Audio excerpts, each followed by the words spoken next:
What's up, everybody? This is Jose Gagnon, the Random Guy 75, here again today. And we are now doing episode 10 of season 4 of the Everything Wrong with Thomas the Train commentaries. And now we're on episode 10, which is called Rock and Roll. Like I said, this one also features Duncan, just like in the last episode we did, episode 9. So we're going to get the greatness, have the happy times. Hopefully you're going to be, enjoying these 2 episodes that I'm doing today. And we're going to get the things rolling right here, right now. You already know how the things go on this channel, man. Yeah. We're going to keep it rolling all the days and nights, every single Friday, man, with these commentaries. Woo! Scarlow, the little engine, loves all the sights and sounds along his line and knows them very well.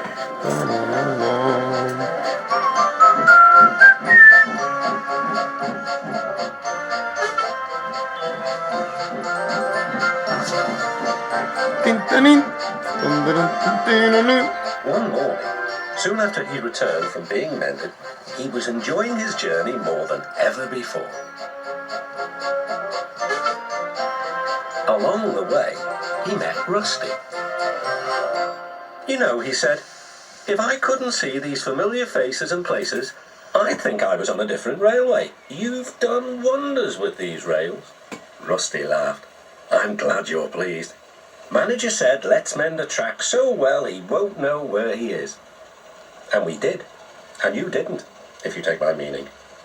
Scarlowy liked this hard-working diesel. There's still one bad bit, warned Rusty. Just before the first station, an engine might come off there, particularly Duncan. He will rock and roll along the line. Look at him right now. I shouldn't like his passengers hurt. What about me? I'm a plain-speaking engine and I believe in plain speaking. Speak up. Rusty warned Duncan about the bad bit of line. Huh, grunted Duncan. I know my way about. I don't need smelly diesels to tell me what to do. Rusty felt hurt. Rusty should have known that, Duncan wasn't gonna, listen to his advice. Because, just by, his personality and how he likes to complain. And I guess he also doesn't like, when people are trying to explain things to him either. He just thinks that he knows better. Kind of like Sir Handel in a way, too.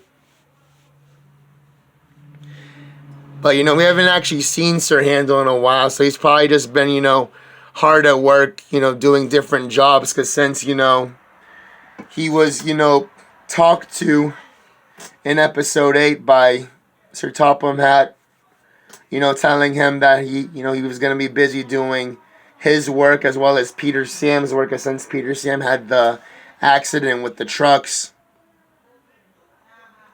But it's I guess it's kind of good now that they got Duncan to help out, but he's not wanting to listen to anyone's advice at all right now. He just wants to do things his own way, pretty much. So we'll see what happens to him when he tries to, do things his own way. And especially in a couple of minutes when he goes to meet James as well.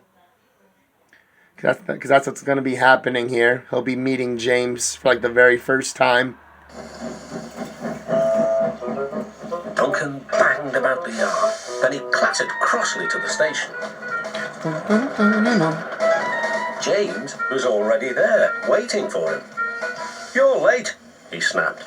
Oh no, said Duncan. It's that smelly diesel's fault. Rusty tries to teach me how to stay on the rails and then goes off leaving me to find my own cultures.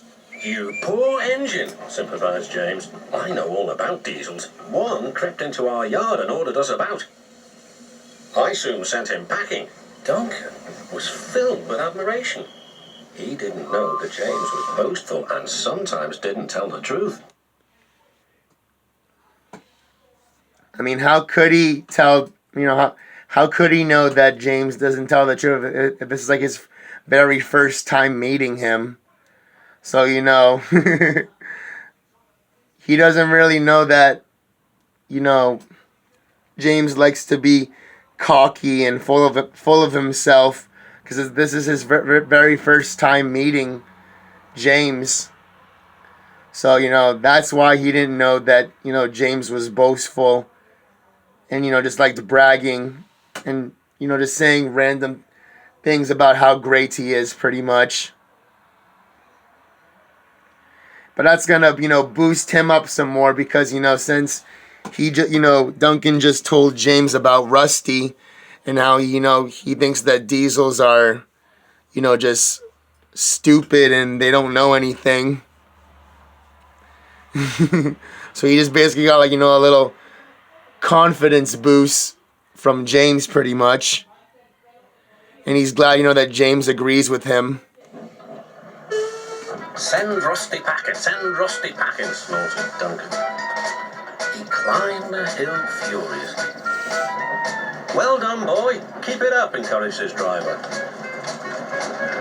Soon they were near the first station. Duncan was pleased. Nothing's happened, silly old diesel. Clever me. And he rocked and he rolled along the line. Steady, boy, checked his driver, but it was too late. Sleepers and ballast. I'm off. And he was. I warned him, said Rusty, but all he did was call me names. The little diesel refused to move. I'm ashamed of you, Rusty, said Skarloey. Think of the passengers. What are they going to do? Oh, I'd forgotten them. Yes, of course. We must help the passengers. And Rusty roared into life. I wouldn't really blame Rusty for wanting to go to, help Duncan. Especially because, Duncan was, being, a big jerk and, insulting him and not wanting to, to take, Rusty's advice about, that area with the bad bit of tracks. But, Scarlo's like, oh, it doesn't really matter what Duncan said. The thing that really, that's really important is going to save the passengers, which is true because, the passengers are going to start complaining, to Duncan and, telling him that he's a bad engine, for coming off the rails and, not taking Rusty's advice. So, then Skarloey told Rusty about the passengers. That's what changed his mind. Because, like I said, passengers are just very important, to all the characters. Because they want to try to make the boss people happy whenever they can. So now Rusty's going to go to try to, try to help the passengers and get Duncan back on the tracks again.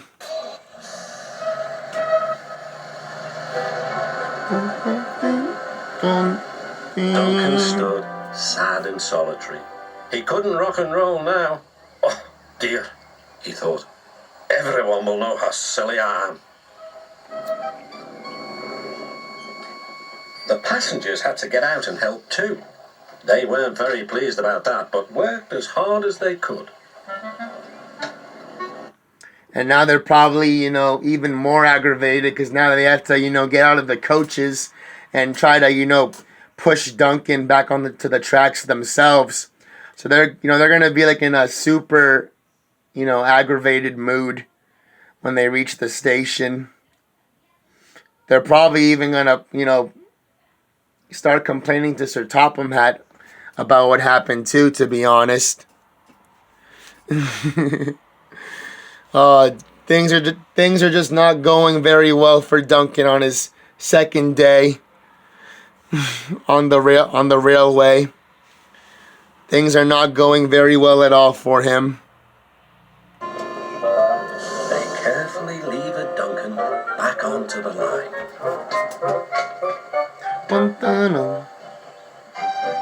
After that, Duncan was extra careful all day.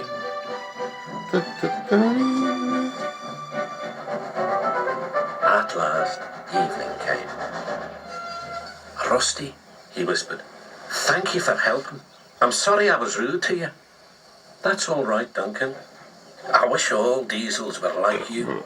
Let's be friends. Suits me, replied Rusty. We'll mend that bad bit of rail first thing.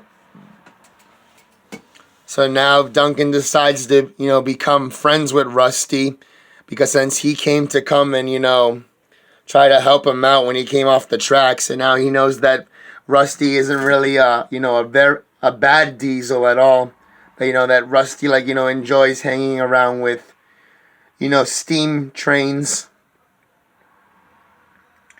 And he's very friendly. He doesn't, have a, awful attitude like the other diesels do, pretty much. Like, he's just as friendly as some of the other diesels that, were, on, like, Sir Topham Hatt's railway, pretty much. So that was episode 10, Rock and Roll. Get the greatness, have the happy times, enjoy yourselves whenever you can, and we will see you all again next Friday when where we will be, continuing on by doing episodes 11 and 12 of the Thomas the Train Season 4, Everything Wrong with Commentaries. And we'll see you all next time. Yeah, man. Keep on rolling, people, all the days and nights. Yeah, yeah.